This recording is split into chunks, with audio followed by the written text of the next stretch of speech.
My mother has lupus, so she has very bad circulation, and so she loves the stinging nettles so she's got a patch still in the garden because she goes, it helps with when she uses the stinging nettles, it helps to give the circulation going. When she feels that she's got the circulation going.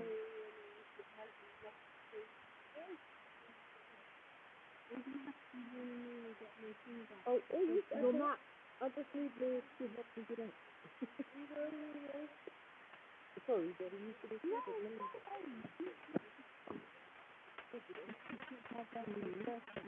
Oh, wow.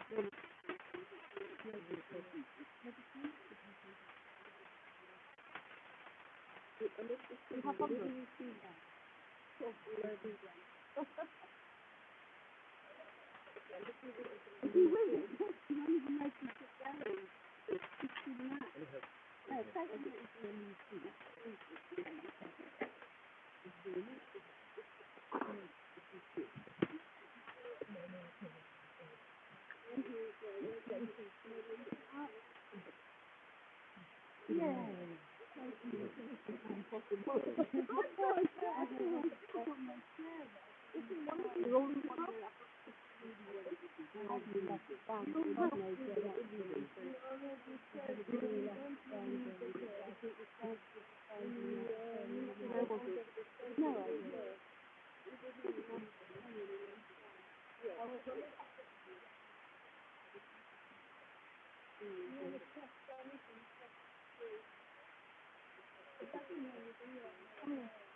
Well, if you have those words, how do you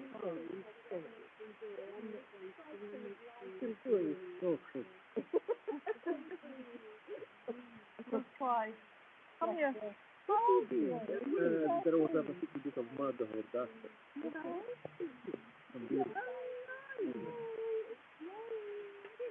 Oh my God, I can't believe it. My daughter is 8. And I would never say that.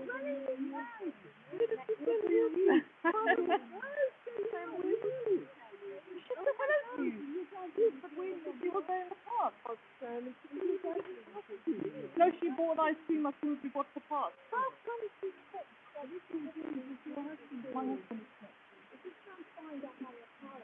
I didn't usually put Dandy. I got Dandy on.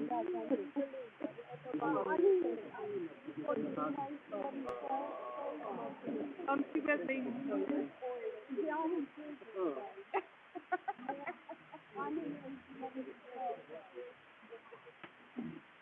Apart from stuff like this, I know, but I don't know.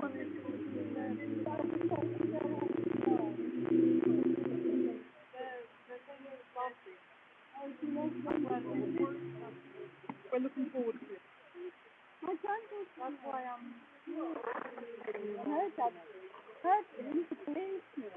Oh, I don't want that. No, I'm always I feel like putting it down and saying like no, you shouldn't, but then I'm just because it might be it will be and will be I wouldn't recommend it. Yeah, but I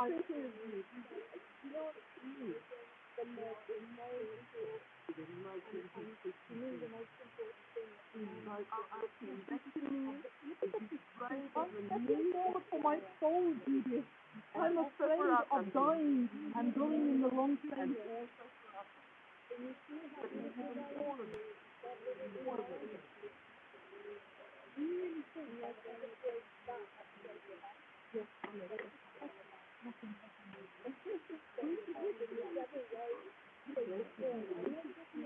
I'm going to miss nothing. Never part.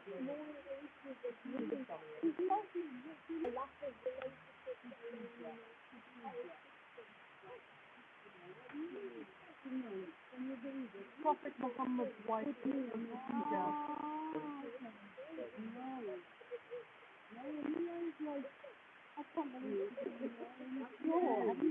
I'm positive.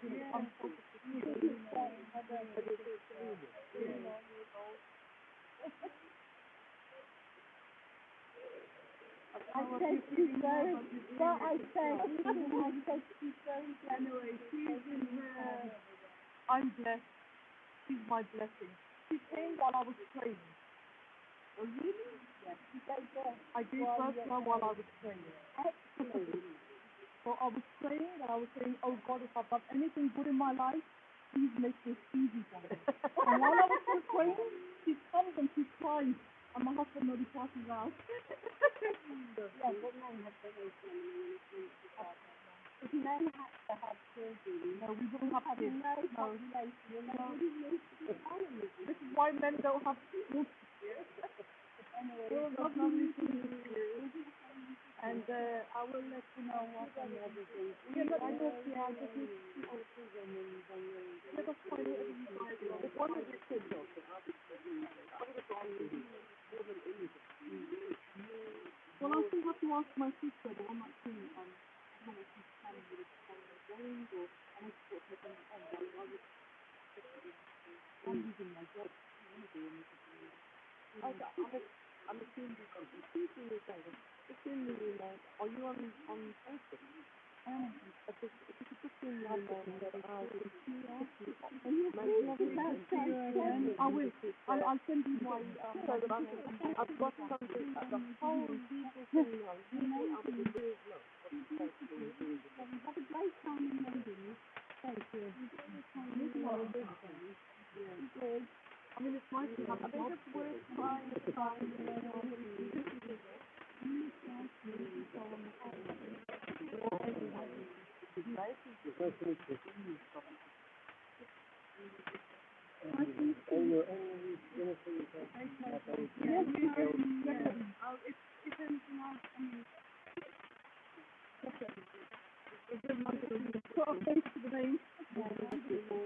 We're all going to walk.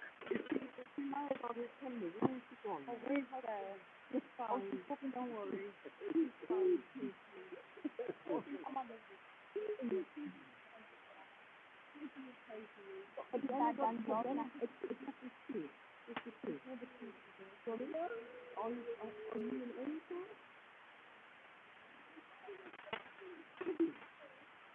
She was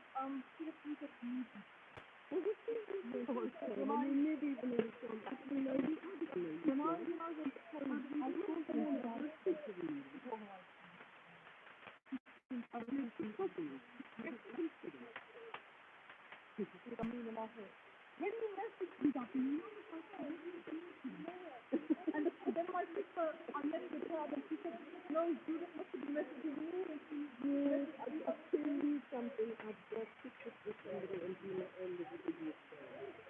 Because our family says it's been it's not so bad to be children.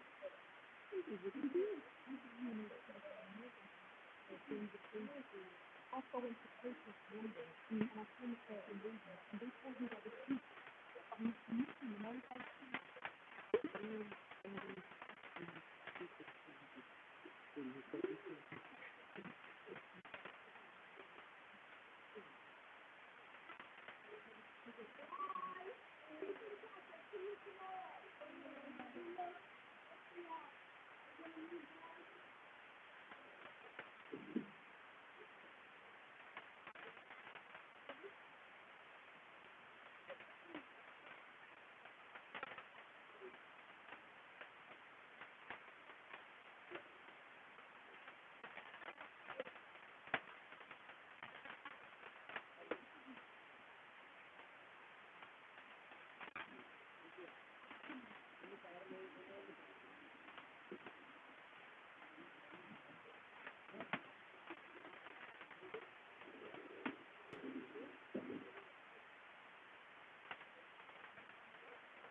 The pharmacy at the moment is beautiful here. So remember what I said. Remember, if you're struggling today, make this tree your God. Make this tree your higher power. Then you feel it. You go inside it and save it. Look, it's beautiful. Save it inside the leaves and the strong sun. Always wear a hat. And I grew up in the hot country, as you know, and we always wear a hat. And as you can see, the leaves are saving you. The trees are brilliant. They don't just save you and protect you. You could live under this tree. You could put a tent under here. I love it. I don't need anyone anymore. I've got my hammer. I've got my tree. Houston Ellie.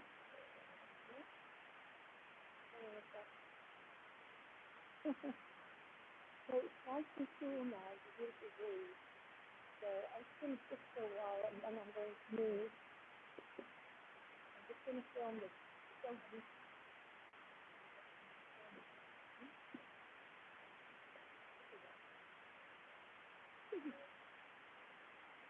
Anytime you feel you can't cope, move steps 2 and 3.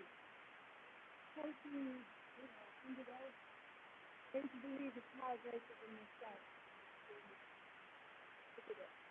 Is this more powerful than you? I think it is. Going to believe the power greater than yourself to make sure you sanity. I mean, look at that one. Look at the colors of that. Look how beautiful this is. That closest to it. And the closest decision to be everything is.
The minute you see the species, they know in your heart that everything's going to be okay. Now, don't get me wrong, this is a war.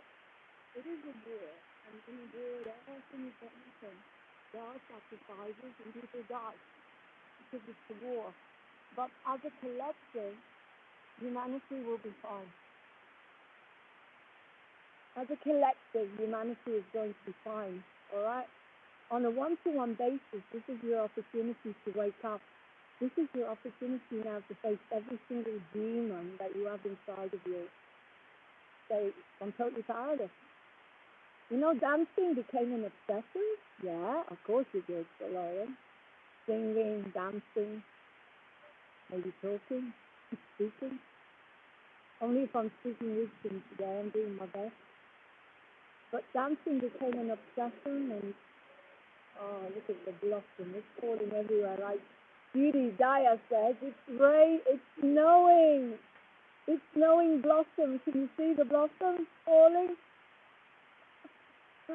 Oh, yeah. She's lovely. I love being around her. She's a child spirit like me, but even more. And she's such a beautiful dancer and a Thai teacher.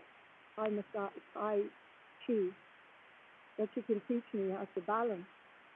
So dancing became an obsession. Of course it did, because let's face it, Lauren is an addict. No, I don't drink, I don't take drugs, and I'm on my own, and I don't even overeat anymore. I got a vegan ice cream the other day. It's packed full with these. Why? Why is vegan ice cream packed full of these? That doesn't work. And I like my ice cream in the fruit. I like my chocolate ice cream in the fruit. But coming back to what I was saying, I'm an addict. I'm totally powerless, and I'm an addict. I have lots of addictions, and at the moment, I'm happy to be on my own, getting to know me as much as I can, bringing everything to the surface. So dancing became an addiction, and I couldn't stop. Work becomes an addiction. I can't stop. I know the signs.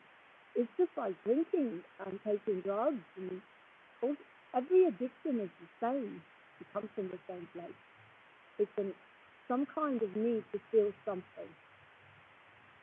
Not enough love in your heart for yourself, or there's an emptiness that needs to be filled. And a lot of people, unfortunately, have turned to their addictions, particularly in the lockdown. Instead of turning to the addictions, I'm looking at them. I'm fascinated how I swap addictions. Do you swap addictions? I do. And because there's no people in my life, I haven't got the stage. Now, I got over the addiction to the stage a long time ago, and I found that I was becoming more balanced, which is good. But then I was moving on TV, singing 24 hours a day, because it was just a bit like, why can't you stop, Laura? And so I've stopped.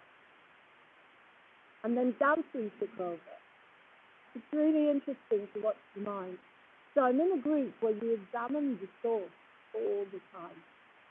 I'm addicted to the mind.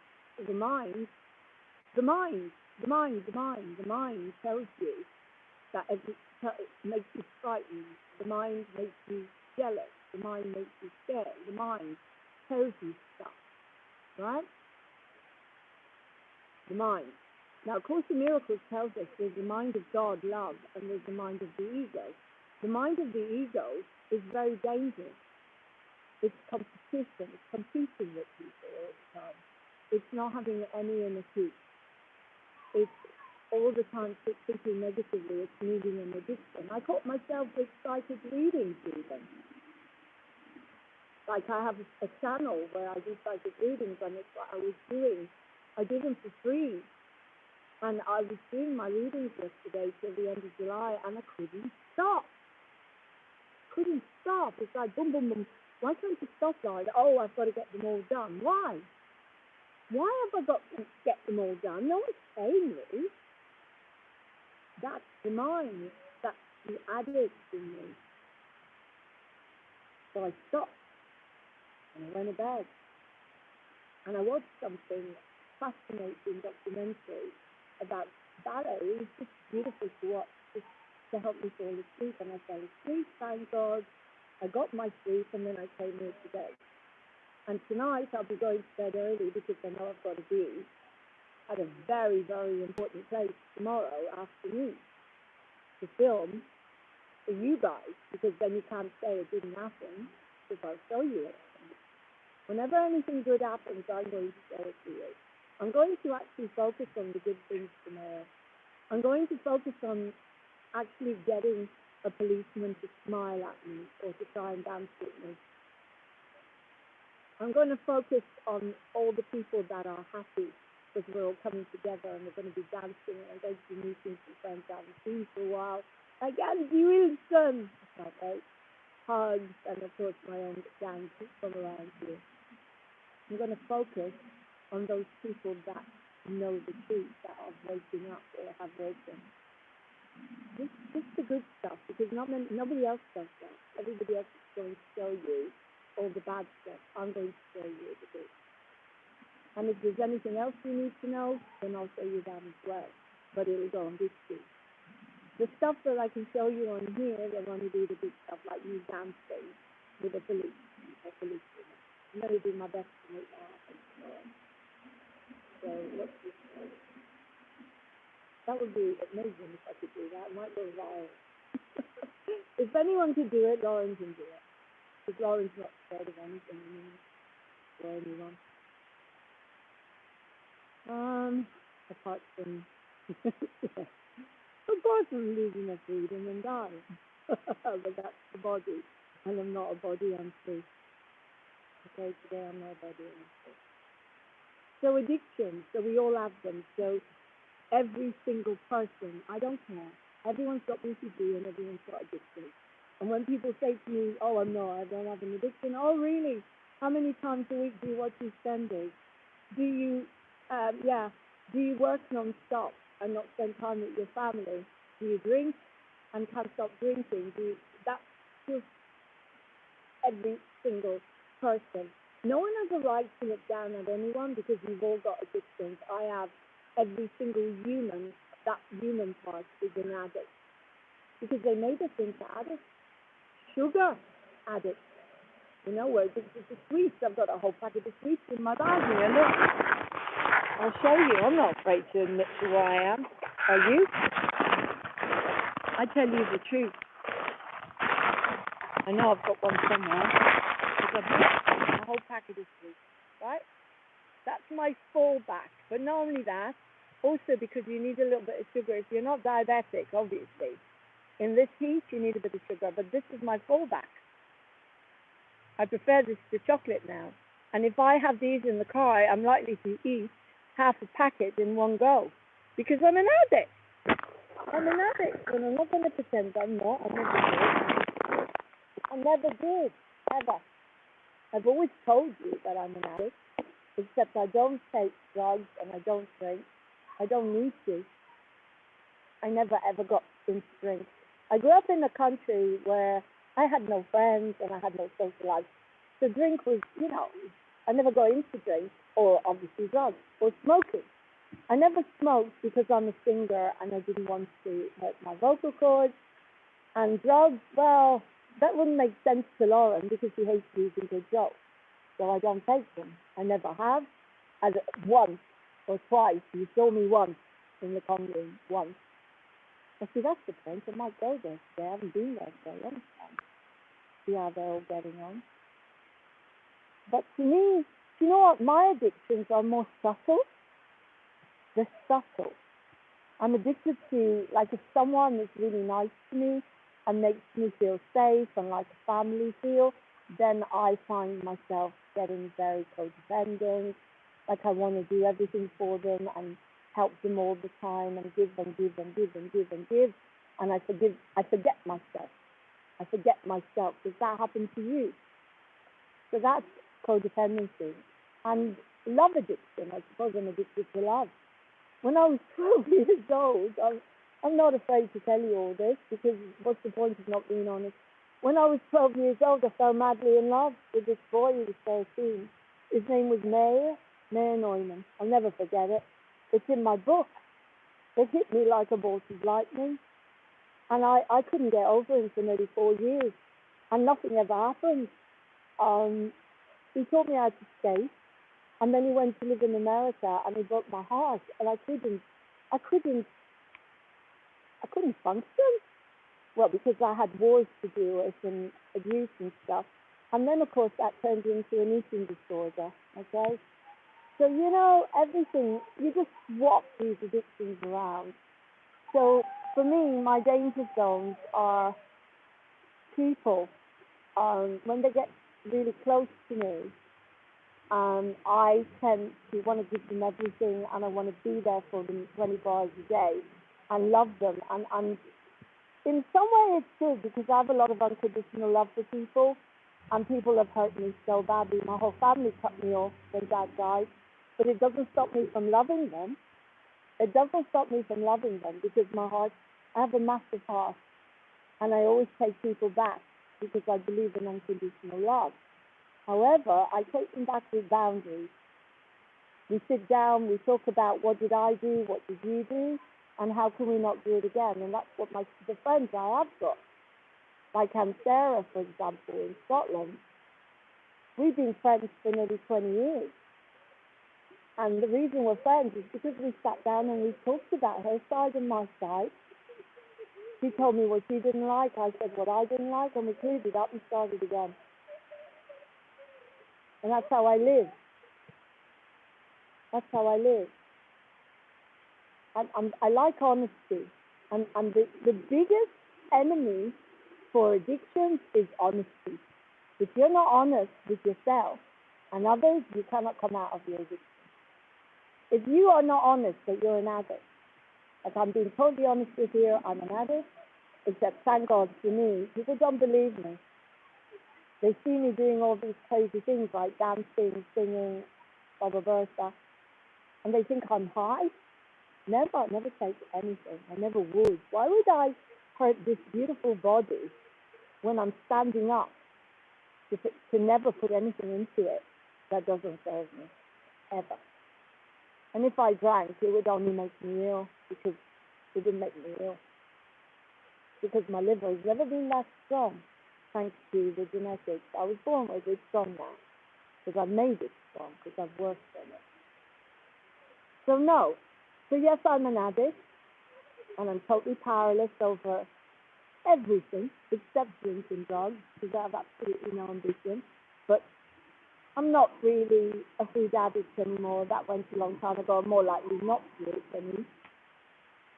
I'm more likely to choose a beautiful salad than a piece of chocolate cake, and it's got to be gluten-free, so I'm very health aware. And as Tony Robbins says, when the pain, or if you're an addict and your child says to you, Daddy or Mummy, I don't want you to die, that is a power greater than yourself, and you'll think, well, I want to live for my child, and you'll give up that addiction. For me, I learned how to look after this body because it was weak. The body was weak. Genetically, I shouldn't be here anymore. I should have gone years ago, but thanks to the most amazing mentors that came into my life and saved my life, like Keith Baxter, Philip Day, and people on that vein, if it wasn't for them, I wouldn't be here now. Keith Baxter overhauled my whole body with homeopathy and gave me a new body and taught me how to use the mind, body, spirit. I was so sick in my 20s with irritable bowel syndrome and spastic colons, and when I came over from Israel, I was sick. I wouldn't have made it. My body was too weak. And Keith Baston overhauled my body with homeopathy. He was my angel. He taught me about vibrational medicine in my 20s. And I wouldn't be here if it wasn't for Keith Baston. He taught me everything about how to stand. I knew the here. Papa Le Play. He taught me how to walk. No, that wasn't Papa Le Play. That was, who taught her how to walk? God, I can't remember. In the show, Love Conquers All. I can't remember who it was who taught Pia. And she fought with him all the time. I can't remember what was his name. Oh, God, I can't remember. It's a long time since I've done that show. But he was the one who taught her how to drink from a glass and how to curtsy. Did you see me curtsy today? Oh, you didn't because it wasn't on here. But you'll see me curtsy because my balance is getting stronger because I'm working on it. With the Tai Chi and the ballet, I'm not addicted to it anymore. I'm just using it. Like when I'm cooking in the kitchen, I'm going on tippy toe and I'm doing my balance exercises because, of course, as soon as the body is balanced, the mind is balanced, it all goes together, the mind, the body, the spirit. So, if Philip Day hadn't come into my life and taught me about cancer prevention, when my sister got sick, when my mum died, my aunt died, I wouldn't be here now. These people that are telling me now what they're telling me is because that's what I believe in. Because they saved my life. And he taught me about cancer prevention and the mind, the body, the spirit. Look him up. Cancer, Why You Dying to Know the Truth. It's simple, guys. It's simple. It's very simple. You see, we take everything in life and we make it very, very complicated. But life is very simple. Just go check the battery this time. Life is very simple, guys. We complicate it. We complicate it too much. Very, very simple. It's very easy to stay healthy. It's easier to be healthy than it is to be sick. Let that one go in. No, that's not what you've been told, is it? I'm going to say it again. It's easier to stay healthy than it is to get sick. Okay? If you have this amazing, powerful visualization thought, it is so powerful that it can work within seconds. If I sit here like I am, and I'm in this beautiful park with these beautiful trees, feeling very loved and protected by God, by my higher power, by love, I can feel $1 million very fast. It takes a lot of negative little thoughts to build up to make you sick. It takes a longer time for the body to react. You can get well very fast with a switch, or you can stay well. Why don't they teach you how to prevent dis-ease? Dis-ease, Louise Hay says. I'm a trained Louise Hay counselor. If something is dis-ease, why do you drink? Why do you take drugs? Why do I get upset with things like dancing, people, places, things? Why do I need to love so much instead of loving me, which I'm doing now? I'm not over talking to bore you or to make you angry or to make you give me unlike. I'm telling you this because I want you to be healthy. I want you to be happy. I want you to learn that this is D-I-S, this, E-A-S-E, D-A-S-E. A dis-ease. It means that something is not at ease in you, in your mind, your body, or your spirit. And that's why you take that drink. That's why you have that drug. Lauren's drugs are different, as I'm telling you. Not drinks, not drugs. It could be that I can't stop eating salads. Yeah, you can even get addicted to salads. Of course you can. Popcorn. Like popcorn, because popcorn is so few calories in it. If you want to lose weight, you sit there eating popcorn all day. I don't, but it's easy to do. But then my common sense comes in and says, you're going to be so dehydrated, and you don't want to be sitting there eating popcorn all day. But there's a part of me that maybe wants to. Yeah? So I have different addictions, and a lot of them went to therapeutic community, mainly my need to be on the stage. I love being on the stage, but I don't need it. I love to dance now, and I don't need it, but I'm using it to balance my body. And so it's not an addiction anymore, thank you, God.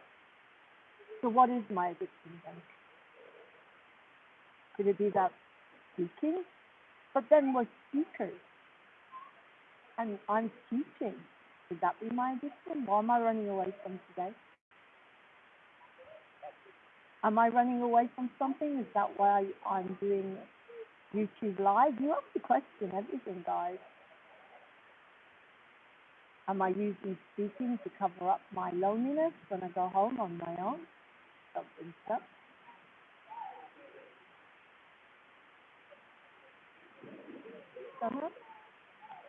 Anyway, we're all addicts, every single one of us. Whether you pick up a drink or smoke or go out with loads of people that are not good for you or can't keep it in your pants, whatever. I'm not, just because I don't have any, does that mean I'm an addict? Because you need balance? Maybe. It could be that all through most of my life and most of the marriage, there was no balance in that department. So does that mean I'm an addict because I'm in denial? Everything is about balance, right? And there's no harm in sex. Death, death, death, sex. Why are we so afraid to say sex and death? It's normal to the body. And if you go too much one way or another, you're coming out of balance. And if you come out of balance, you're an addict. I think one way or another. Maybe celibacy is an addiction. Maybe it's denial. I've met monks who have been celibate.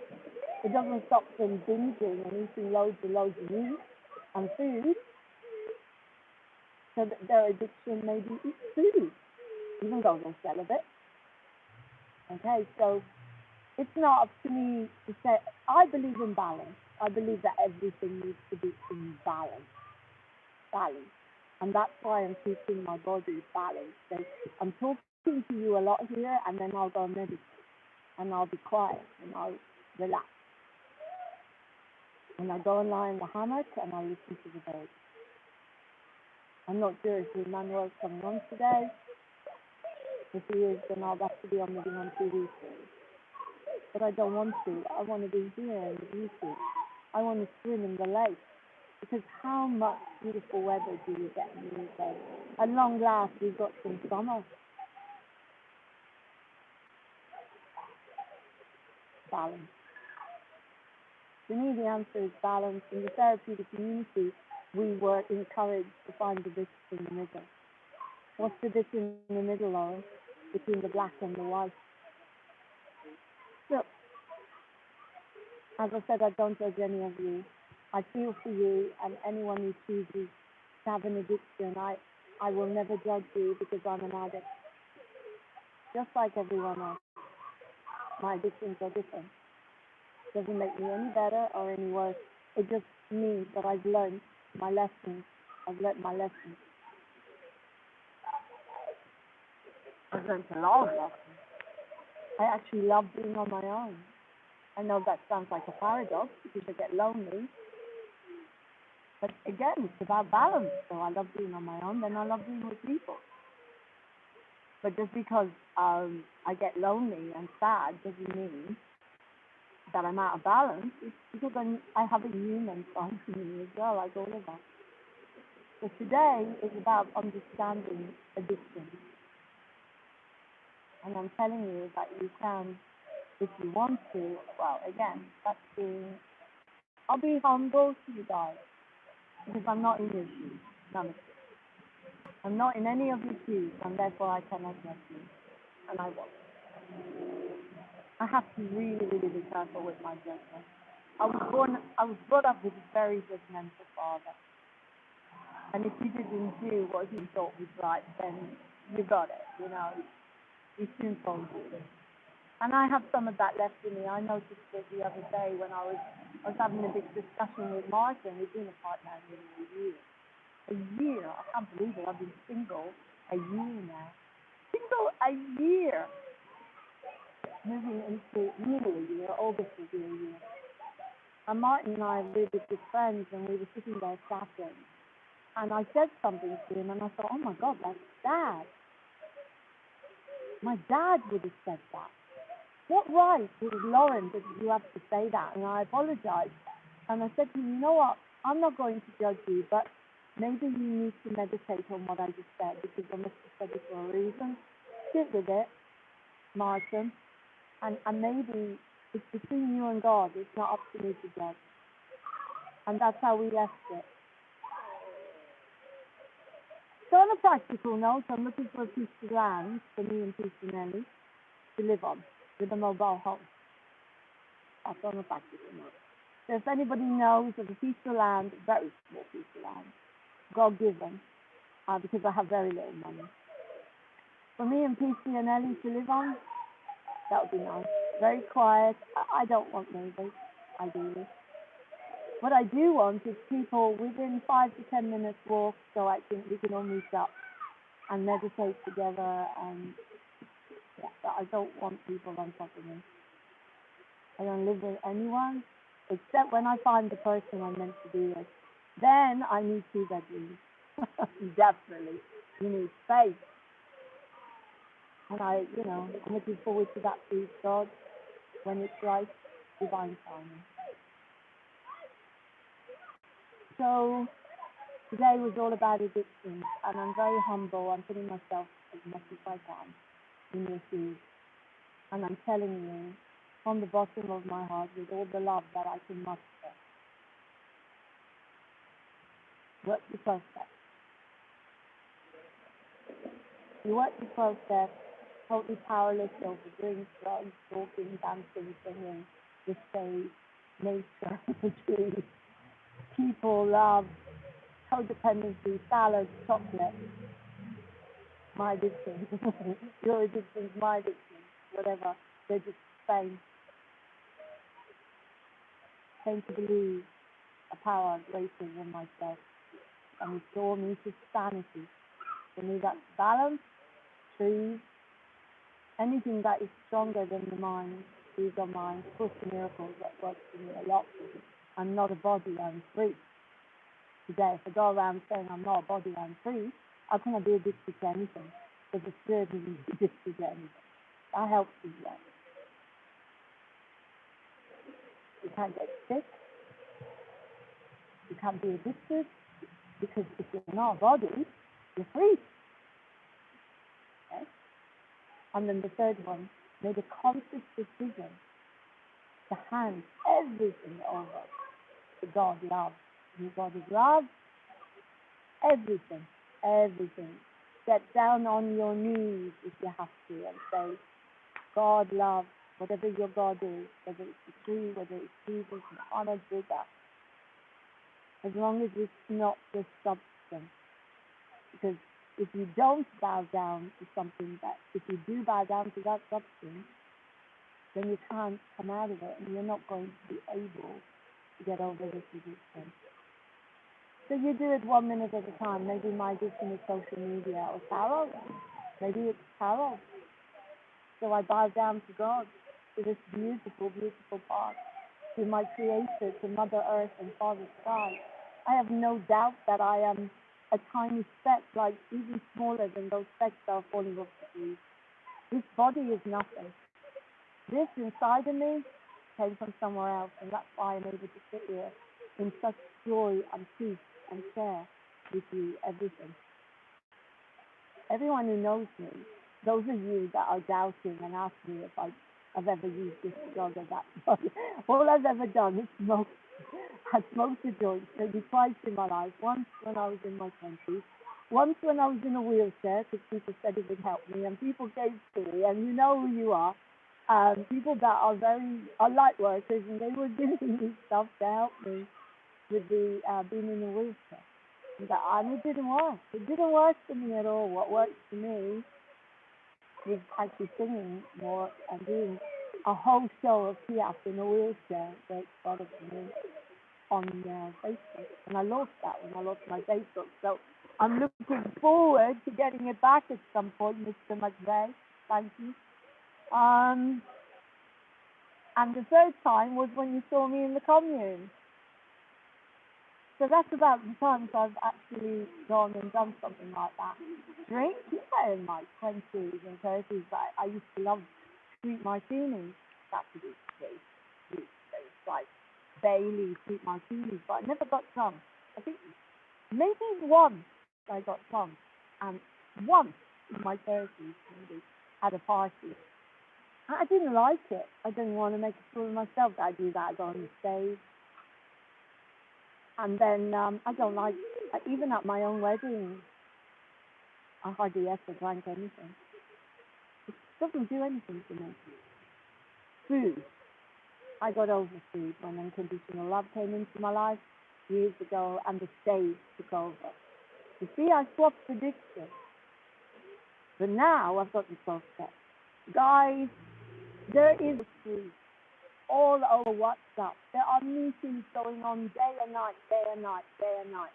If you are an addict like me, get onto Outreach. You don't even have to show your face. If you're addicted to person or to drink or to drugs or to anything, totally powerless, go on there and get yourself a sponsor. There are outreach groups. That's the beauty of the lockdown. You don't have to go anywhere. It's all on the internet, day and night, day and night. I mean, because in America, they have them all through the night. And what you do is you make a commitment on there and you say, today, if I was an alcoholic now, I'd say, okay, for the next hour, I'm not going to drink. Let me give you another example. My heart was broken before I met my husband, and it was broken badly, but I wrote a whole musical about it, and I ran away to Israel to stay with my family. And I wasn't doing very well because there were children involved, and it broke my heart, the whole situation. The whole relationship broke up within one row. That's how black and white the person was. As soon as I said what I needed to say, that was it. Because they had not been okay. So you'll find that. Sometimes when you say what you need to say to people, they might run away from you for a while if they're not in that vibration to look at themselves. And they'll love themselves enough. But anyway, I really want to apologize to this person, but they just, as I say, this is about 30 years ago now. So I ran away to Israel. I was broken. I was heartbroken. This person and I, we even had a spiritual marriage. We were engaged, everything. And the day before we broke up, he said all he cares about is me and his children. It was huge for me. It broke my heart. I was suicidal. You know what? I attracted a friend who was a Samaritan. And she actually, this is higher power stuff, this is God. She actually described to me what would happen to me if I tried to take my own life. And so, of course, I didn't, because I didn't want that. Stomach pumping and stuff like that. So, I ran to my mum and dad, and that was it. I cried every day. And then I found Emotions Anonymous. I found codependency. I found codependency in Australia, that was before, because of another relationship that I had to leave and go to Australia because he didn't commit in any way after 4 years. And so, probably because I didn't want to go. No, they're mirrors. Just mirrors. So anyway, I went to stay with my parents. This will all go in my book eventually, when I get back to writing it. And I found Emotions Anonymous, and I remember going to the meeting, and somebody gave me an AA exercise because I was broken. I couldn't stop crying, I couldn't function, and I couldn't come back to England because I was worried it was Christmas, and I didn't think I'd function without this person and without the kids, and really, really scared, really scared. So they told me, do it 1 minute at a time, Lauren. So I'm going to not think about this person for 1 minute. And 1 minute became 2 minutes, became 5 minutes. So I'm not going to pick up this string for 1 minute. So this person obviously was some kind of an addiction. They filled something in me, and when it went, I fell apart. It was very, very simple. If you ever see, when you see encounters, you'll see what I mean. Sharon and Elaine are me.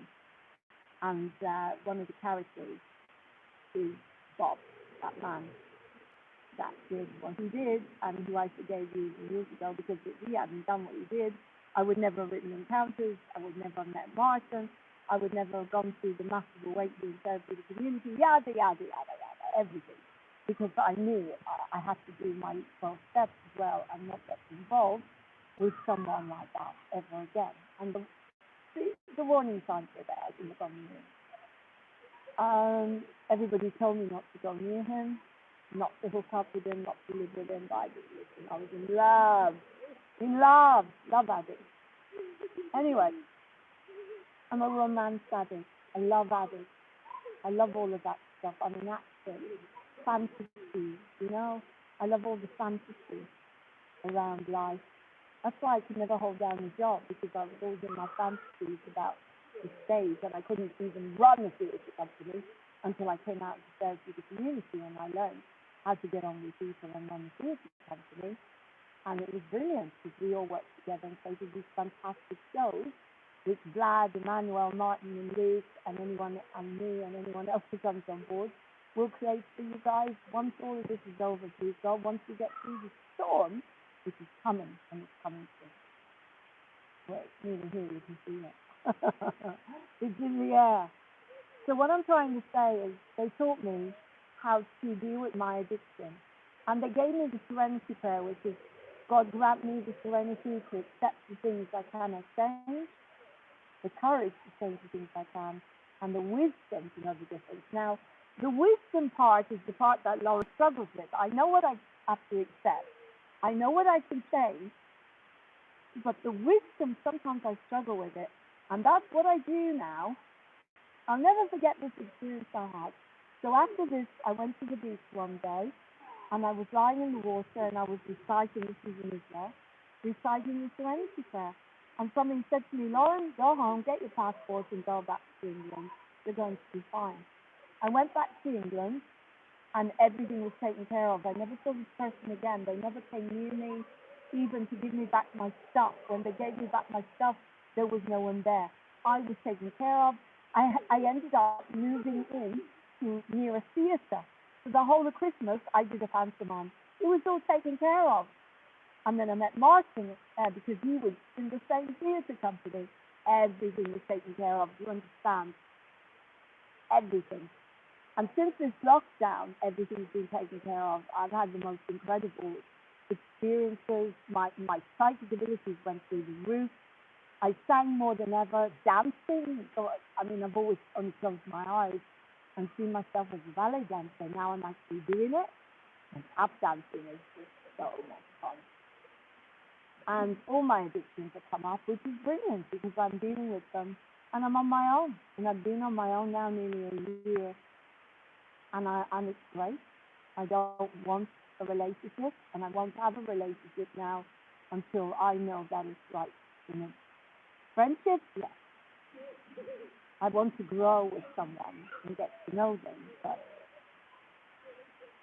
yeah, I'm growing with Lauren. I'm learning how to love Lauren, and that's the most important thing. So, as I said, the serenity first. So when you're stuck, and I don't know what the wisdom is. I had a situation a couple of days ago, something happened, and I didn't know what to do. Well, because I struggle, because I'm part of New Zealand, and I didn't know what to do, and I knew I can accept this. I don't know what to do. Shall I change it, or shall I leave it? And of course, I didn't know what to do. I really didn't. Part of me wanted to do something from the heart. The other part of me said, no, don't go near it. It's not good for you. Leave it. Walk away. It's been a long time. Just leave it. And so I went to an outreach. I rang up and I said, can I have outreach? And this person listened to me for 5 minutes, and I was crying. I said, I haven't got a clue what to do. What's the wisdom? He said, you know what, Lauren? Your wisdom is go and do your ballet and your dancing for 2 hours, then come home and decide what it is you need to do in this situation. And it was to leave it alone. And so I left it. And I'm happy that I left it. All right? So, because that's what I struggle with. And I hope that today I'm able to give, if anyone, maybe there's some people on here, when it goes on, moving on TV as wisdom and awakening, join the 12 steps. If you want to sort your life out, the 12 steps. I will carry the 12 steps in my heart till the day I die and beyond. And that's going to be a long time because I'm going on the med. So I'm getting younger. I mean, people are looking at me. Even Martin said to me, how can you dance like that? Look at the energy. I don't know. Because I'm not my age anymore. I'm dancing. If I could, I'd do a cartwheel, but that's not going to happen until I go on the climb the tree. I'm not that age. None of you. I'm 5 million years starseed, and today probably about, I don't know, what would be a nice age? 22 is a nice age, with all the wisdom and knowing the truth. Natasha's 16 and she's wide awake, and she's a ballet dancer. And she knows everything. She's so awake, and she's one of us. Wide awake from her age. When I was 16, oh my God, I didn't. You'll read my book one day and you'll see how I was when I was 16. I was a baby. I'm a baby, most of the time a baby. I remember thinking, how could I ever live on my own? And I've done it now. August the 16th will be a year since I ended my marriage. August the 16th, a week after my birthday. It was clear to me that I wasn't going to wake up the way I felt after last year's birthday. I'll never forget it. I can't believe how quickly it went, but I knew I had to make a change. I knew a change was coming. All the cards were telling me that Leo was going to go through a massive change, and I'm Leo. And it did, and something happened. I'm so grateful. And I think Martin and I are getting on better than we ever did. And we, it's life. There it is, at the moment. One day at a time. So if I were you, I'd get yourself the big book of Al-Anon, the big book of AA, because it's so incredible. You can get AA for dummies. It's free. I'm listening to it on YouTube, AA for dummies. I wonder if there's balance for dummies. Now that's something I'm going to look at. But as you could see, but maybe you didn't, my balance is getting better thanks to the practice. Practice makes perfect, but I'm not dancing day and night now because I knew it was becoming an addiction. And when you're an addict, you've got to be so careful that you don't get addicted. You can get addicted to anything. Watching football, soap operas. Somebody said to me, instead of being addicted to what you were, Lauren, could you watch Little Fires Everywhere? So, oh, it's brilliant. Little Fires Everywhere. It's a very, very good series on Amazon, and I've got Amazon for free. And I watched it, and it's very, very good. And it's all about the breakdown of everything in this family, bit by bit, bit by bit. Every single relationship is breaking down all around. Friends and relations, all these tiny little fires. I won't tell you too much because you spoil it. But I'd recommend it. Little Fires Everywhere. If you can look past the fact that Reese the Witherspoon is not a feminist. Okay? You can look past this, you're all right. But it's brilliant acting, absolutely brilliant. Absolutely brilliant. Brilliant novel. And so I watched that. And also, I love Haven, but I'm not addicted. I'm addicted to Eric Balfour. That's it. Oh my God, you got to have some fun in life. Judy was sitting there, she's in her 80s. She's got 50 men supporting her, so nothing ever goes wrong in her life. That was hilarious. She's in her 80s. You got to have some fun. Oh, it's awful. He's got a bit too much muscles, but oh my God, he's huge. There's two men in Haven, and you've got, what's her name in between? Audrey. She's in between, and she's got Nathan. I don't fancy Nathan. She's not. Oh, but Duke. Oh my God, Duke.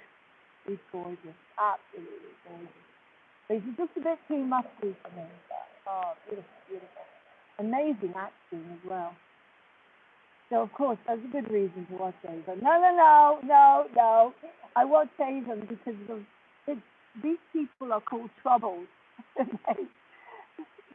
hilarious thing about Haven is these people are troubled. So, for example, they can look at you and you've got dead. So all these people die because of them, but then Audrey saves their lives and puts them away somewhere safe. You know? Isn't that interesting? An interesting analogy there to what's going on in our world.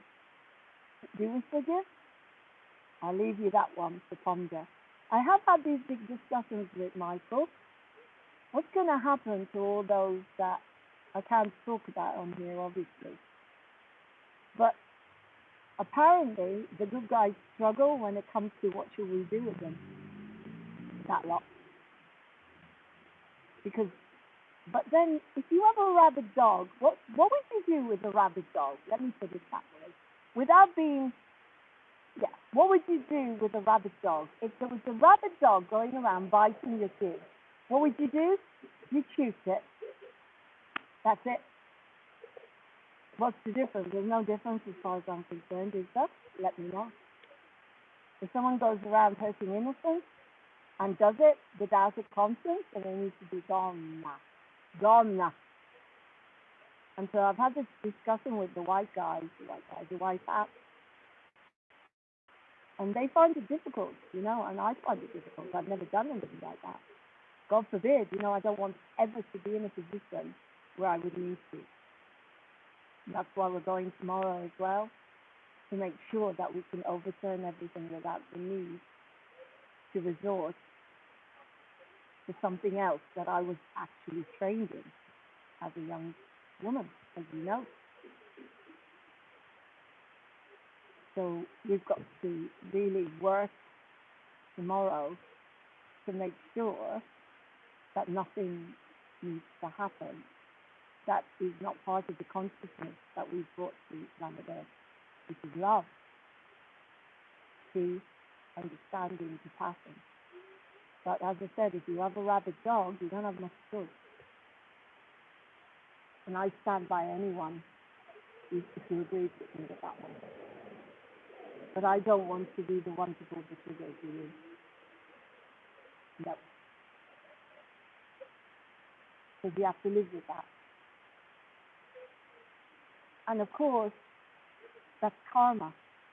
It's not just karma. If we resort that way, then we'll never, ever change the consciousness of the universe. You understand what I mean?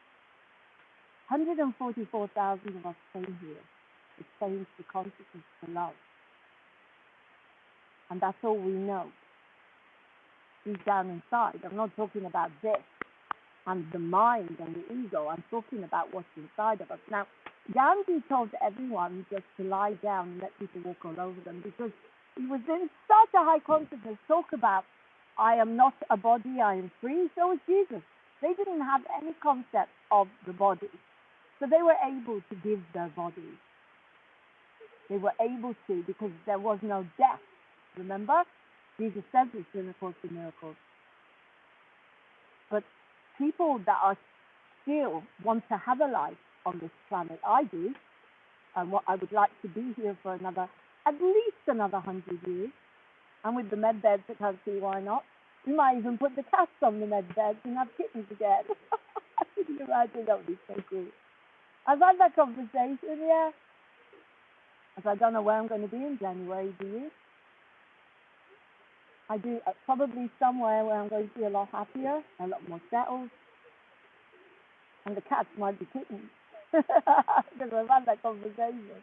How can I move two really, really old cats and put them on the med bed? Why not?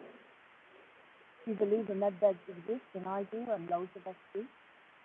Why can't you put animals on me, bring them back, and have kittens together? There'll be kittens together. Oh my God, Mr. Galley! It's beautiful just to see them in the saucer. When they were kittens, they bonded together, even though there was a huge litter. Peace and Ellie bonded together in that saucer, and now they're together. They hardly pay any attention to each other, except when you see them on a rare occasion kissing. They're probably licking the food off each other's necks. Oh, I'm sorry to be cynical. But what I'm saying to you is we came here to teach love. Now, is love going to be enough? God never told you to lie down and play dead. Gandhi did, because he was in a consciousness that was way beyond. We're not.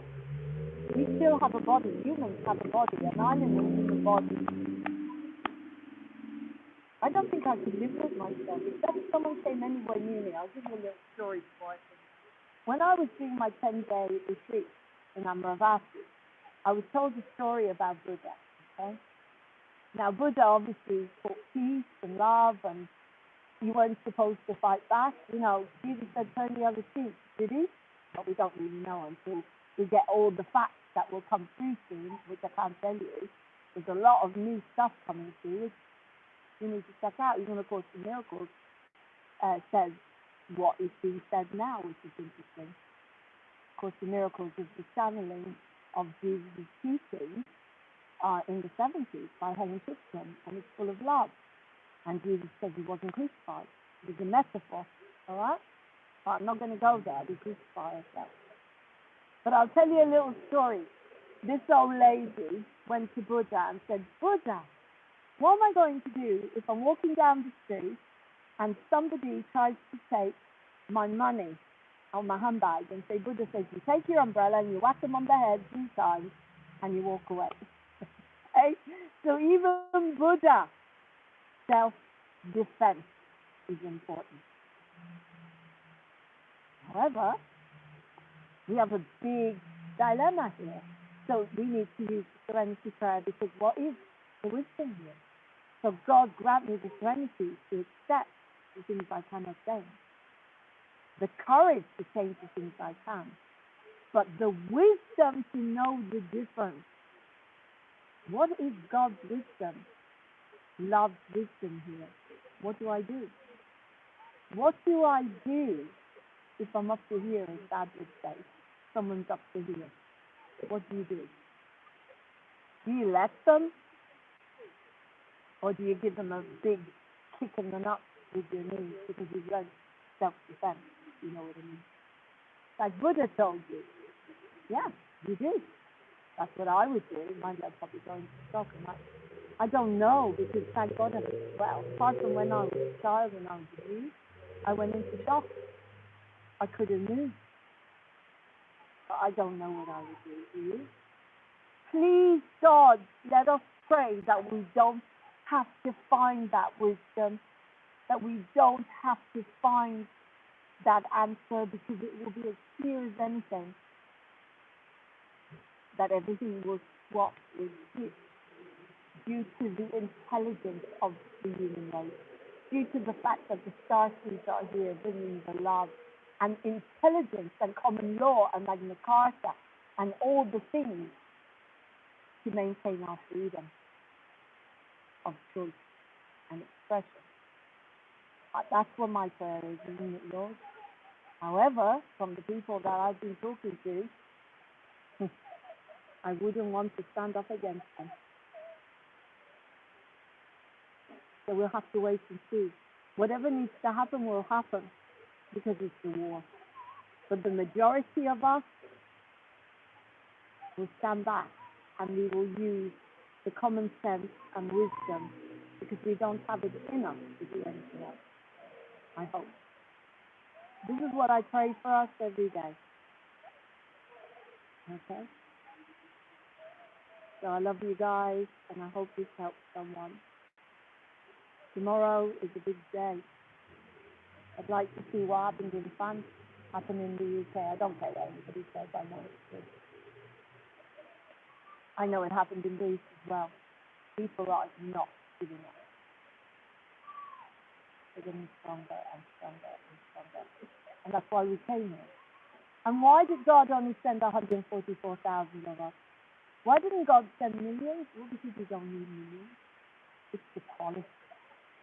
And our quality, the love that we feel, every single starseed that I know, including myself, is brimming with so much love. I mean, look at me, I've got a movie on TV, I never get paid.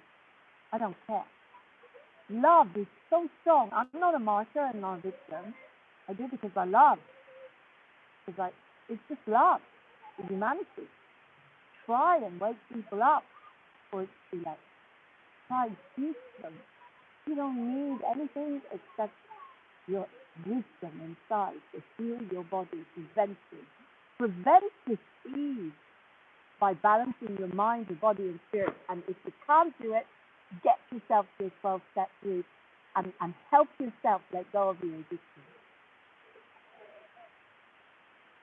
And I hope that this helps you. And I'm talking from God, from love, from the heart.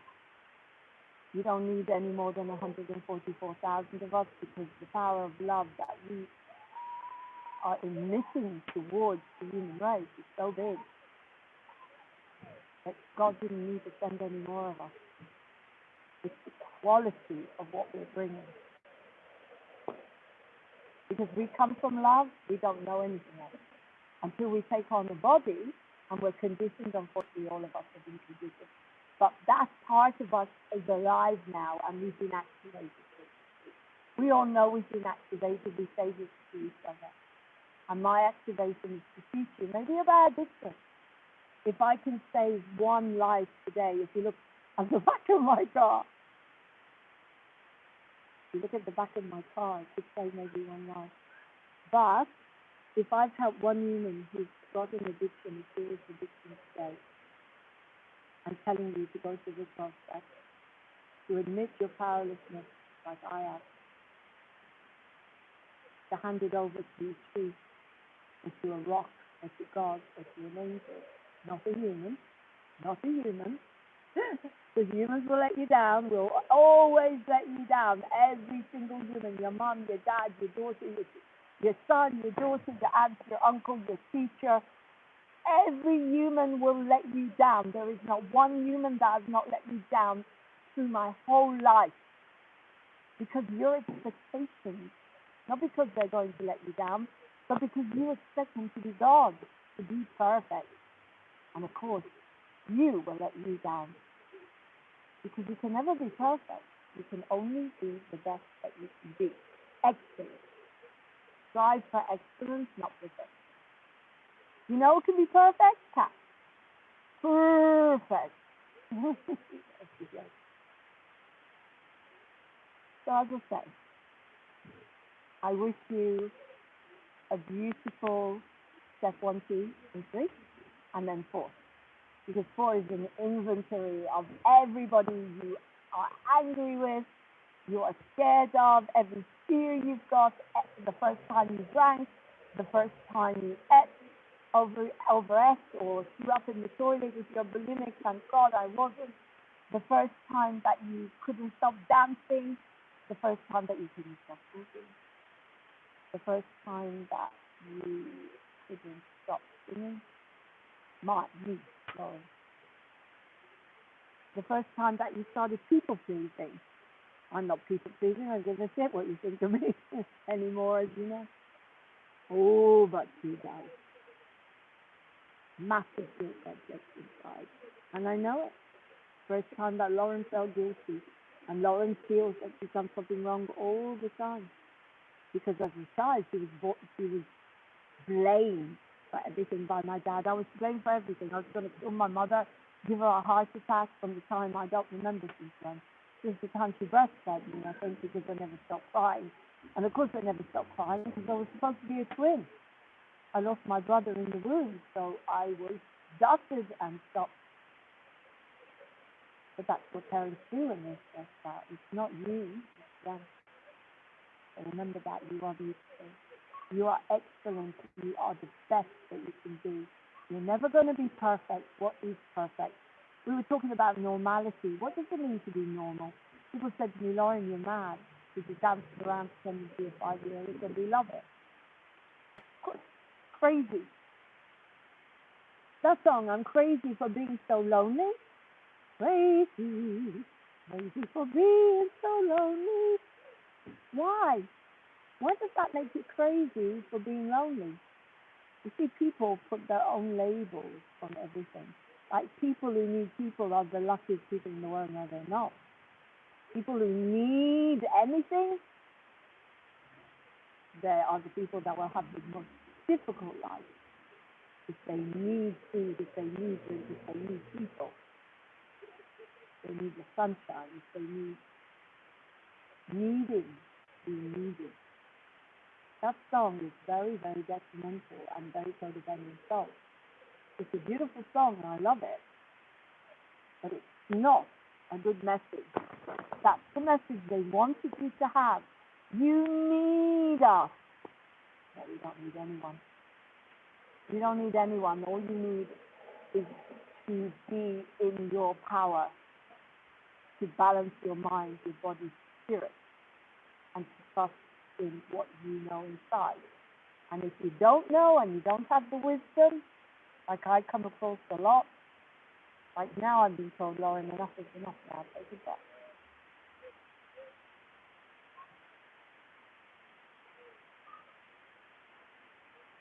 Love you guys. Talking is an addiction. Covers up loneliness, sadness, grief, fear.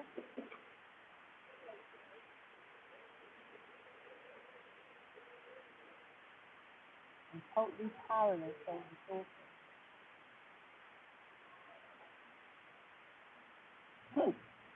I used to believe the power greater than myself and restore me to sanity. Made a conscious decision to hand my life over and my children over to the care of God love that they understand God love. And that be the prayer. I hope my talking has helped someone today. I'm not just figuring out. Join the 12 chapters, there's loads. That's what I wish for you today, guys. Because it will heal your problem. Your addiction. It's miraculous. Miracle will happen. God bless. I love you. Oh.